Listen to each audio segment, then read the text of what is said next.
Bonjour, aujourd'hui j'aimerais vous présenter des détails architecturaux bien cachés dans les remparts du château que l'on peut éventuellement découvrir en longeant les remparts.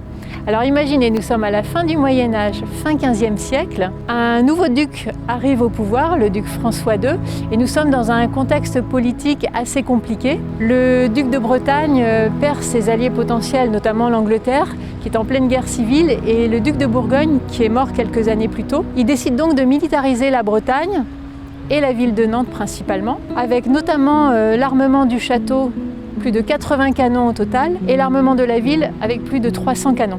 L'attaque française aura lieu en Bretagne au mois de mai 1487 et les troupes vont repousser les Bretons de ville en ville pour arriver de manière assez fulgurante jusqu'à Nantes en plein mois de juin 1487 et décident d'y tenir un siège jusqu'à début août.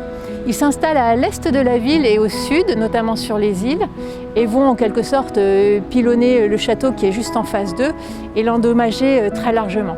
La bataille décisive aura lieu en juillet 1488 à Saint-Aubin-du-Cormier, tout près de Rennes. La Bretagne perd cette bataille et le duc signe un traité, le traité du Verger, qui stipule que l'héritière Anne ne pourrait se marier que sur autorisation du roi de France. Elle se mariera en effet avec Charles VIII quelques années plus tard, la Bretagne devenant française à ce moment-là. Le château garde justement les traces de cette attaque française lors de la reconstruction, avec notamment des boulets qui ont été encastrés dans les épaisseurs de murs, dans la tour de la Rivière et dans la tour du fer à cheval.